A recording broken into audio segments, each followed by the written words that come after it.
Each document is sort of a record of a family's life, and often like a very traumatic or critical moment in a family's life. So the reason I wanted to go do this reporting is that it was important to bring those stories to life, not just see them in a black and white piece of paper, but to witness the emotions and to see the human toll that Assad's intelligence services and Assad's security forces really wrought on the Syrian people. These are people who've been searching for their loved ones for over a decade in most cases. And even though it might seem, they might know unconsciously that, if their loved ones did not come out of the Assad's prisons and jails when the regime fell, that they're probably dead.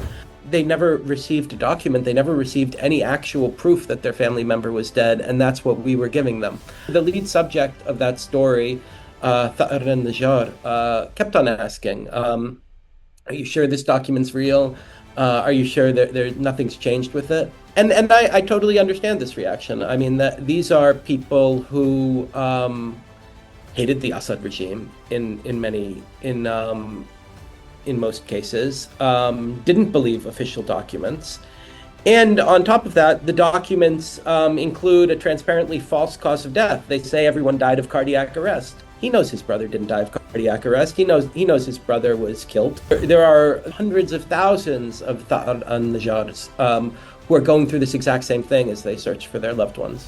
We visited a mass grave in eastern Ghouta. One of the family members had, in the nearby village of Al-Utayba, had found a piece of clothing of their son. The mother had found a jacket belonging to her son.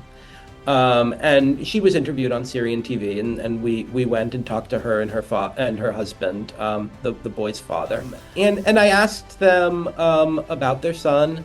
And I asked them specifically, what did you do with the jacket? Did you bury it? This is the last thing that you probably will ever have of your son. The last thing connecting you to him, the physical thing.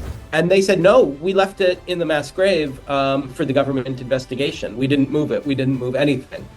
And to me, it was really emotionally affecting because it showed to me what people were willing to sacrifice for this new government process to try to identify the missing.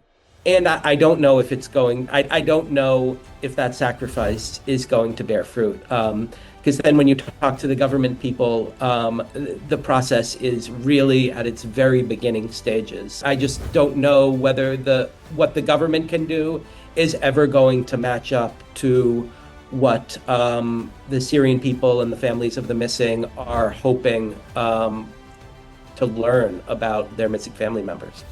The Assad regime's oppressiveness has been known before this, but to see it in such stark detail, I think is very important, both from a journalistic perspective, but also from a perspective of shared memory to make sure that the crimes aren't repeated.